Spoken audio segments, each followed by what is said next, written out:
Hello everyone. तो आज बात करने वाले हैं खेसारी लाल यादव जी और नेहा राज का एक बहुत ही बेहतरीन बोलबम सॉन्ग के बारे में, जिसका पोस्टर आ चुका है। और इस गाने को लिखे हैं अखिलेश कश्यप जी और रविंद्र रॉक्स यादव जी, दो मिलकर इस गाने को लिखे हैं। और इसमें म्यूजिक है आर्या शर्मा जी का, और इसे गाए हैं खेसारी लाल यादव जी और नेहा राज जी, जो कि आपको स्क्रीन के ऊपर दिखाई दे रहा है। जिस सॉन्ग का टाइटल रखा गया है उठा भोले दानी, जिसका टाइटल है उठल भोले दानी। और ये कांवर गीत 2023 का खेसारी लाल यादव जी का चौथा सॉन्ग है। इससे पहले 3 सॉन्ग रिलीज हो चुका है और ये चौथा सॉन्ग का पोस्टर आ चुका है, जो कि आप स्क्रीन के ऊपर देख सकते हैं, जिसका टाइटल है उठा भोले दानी।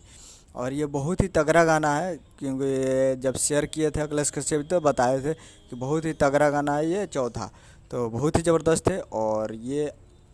और फिर वीडियो में है खेसारी लाल यादव जी और निकिता भारद्वाज जी। और ये आने वाला है Sarvavidya films present Bhojpuri YouTube channel पे।